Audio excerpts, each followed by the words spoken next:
पीले दांत वाली बहू। रंजना कभी ब्रश नहीं करती थी। उसे कितनी बार उसके माँ बाप ने डांटा, लेकिन उसका कोई असर उस पर होता ही नहीं था, जिस कारण से उसके दांत पीले पीले हो जाते हैं। शादी के बाद। अरे बहू, वैसे तो तुझ में कोई कमी नहीं है, पर तेरे दांत इतने पीले कैसे हैं बेटा? कैसे मतलब? कोई सर्जरी थोड़ी ना कराई है। वो तो क्या नाम, मैं ब्रश नहीं करती थी तो पीले हो गए। Subscribe to my channel and also तो press this लाल bell कर icon. वालों या फिर काले? यार ये क्या है, क्यों माँ से लड़ रही हो? लड़ रही हूँ?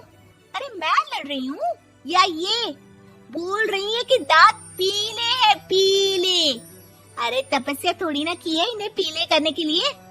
बकायदा ब्रश नहीं किया है 20 साल तक, तब जाकर। छी, कैसी बात कर रही हो? ये उस वक्त तो पीले नहीं थे जब हम लोग तुम्हें देखने आए थे। अरे तब साफ करवा लिया होगा डेंटिस्ट के पास जाकर। अब देखो कैसे पीले पीले लग रहे हैं। रंजना सास की तरफ गुस्से से देखती है। फिर शुरू हो गई पीले पीले पीले। अरे पीले तो तब भी थे जब मेरे हाथ का रसगुल्ला उड़ा उड़ा कर खा रही थी और बोल रही थी, लड़की नहीं गुणों का खजाना दे रहे भाई साहब आप। खैर, अब वो लोग करते भी तो क्या करते, पीले दांत वाली बहू पल्ले पड़ी थी तो झेलना तो था ही। एक दिन कीर्तन में रंजना गाना गा रही थी। अरे कमला बहन, माँ का द्वार है, यहाँ तो सब शुद्ध होकर आते हैं, फिर अपनी बहू को ब्रश भी नहीं करवाती तुम। दूर से पीले पीले दांत भक्ति में बाधा उत्पन्न कर रहे हैं। अरे कोई 2 साल के बच्ची थोड़ी ना लेकर आई हूँ मैं बहू बनाकर।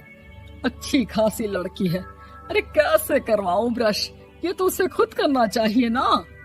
अब माँ बाप तो इसके जैसे तैसे निपटा दिए, ये नहीं सोचा कि सास कैसे संभालेगी।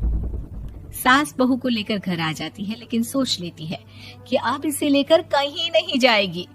अगले रोज बहू कहती है, अरे क्या हो गया, मंदिर नहीं जाना क्या? कीर्तन का वक्त हो रहा है। मेरी मधुर वाणी से कान्हा जी जागते हैं और सोते हैं। आप तो जानती है ना उनकी भक्ति में कितना मन लगता है मेरा। वो क्या है ना, तबीयत ठीक नहीं लग रही है मेरी, आराम करूंगी मैं। तबीयत ठीक नहीं लग रही? अभी तो मिथुन के गाने पर नाच रही थी आप, और अब बोल रही है कि तबीयत ठीक नहीं लग रही। अरे भक्ति में मन लगा लो सासू माँ, ऊपर जाना है, क्या मुंह दिखाओगी आप? हाँ? सास को बहू की बात पर गुस्सा आ जाता है। मैं क्या मुंह दिखाऊंगी, इसकी चिंता तो ना कर, समझी? अपने मुंह की चिंता कर, जो ये पीले पीले दांत लेकर हर जगह पहुंच जाती है। पता है लोग कितना मजाक बनाते हैं। ना जी ना, मैं नहीं जाना कहीं तेरे साथ। तो ये बात है। कोई ना, मत जाओ, मैं अपने कमरे में ही बैठकर भक्ति कर लूंगी। ऊपर वाला दांत थोड़ी ना देखता है, मन देखता है, भावना देखता है।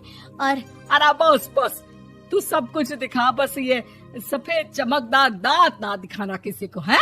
जा यहाँ से। बहू को सास की बात का कोई फर्क नहीं पड़ता। वो तो जैसी थी वैसी ही रह जाती है। सुबह नहाकर किचन में खाना बनाना, फिर खाना खाना, कीर्तन भजन करना और सो जाना। एक दिन, माँ जी मैं सहेली के घर जा रही हूँ, शाम को लेट आऊंगी। हाँ हाँ तो जाना, मैंने कौन सा तेरी आरती करनी है घर पर बैठकर। रंजना सहेली के घर जाती है, जहाँ वो पार्टी में जाने की तैयारी कर रही होती है। अरे शिखा, कहाँ जाने की तैयारी कर रही है? मैं गलत वक्त पर आ गई क्या? अरे नहीं यार, उल्टा सही वक्त पर आई है। मैंने ये साड़ी और ज्वेलरी निकाली है यार, शाम को इनके ऑफिस की एक पार्टी में जाना है। बताना कैसा लग रहा है ये सब?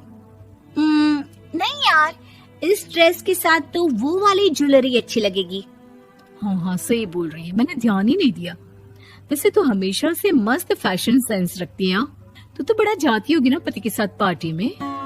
रंजना कुछ नहीं बोलती, बस सोचती है कि यार काश ये बात सही हो जाती, पर मैं क्यों नहीं जाती पार्टी में? क्या इन लोगों की कोई पार्टी होती नहीं होगी? रंजना घर आती है और रात में पति से सवाल करती है, एक बात बताइए, आप मुझे किसी पार्टी में क्यों नहीं ले जाते? क्या आपके यहाँ ऑफिस में पार्टी नहीं होती? पति बेचारा क्या कहता कि दांत पीले हैं तुम्हारे इसलिए। अरे कोई पार्टी होती नहीं हम लोगों के ऑफिस में, तो कहाँ से लेकर जाऊं?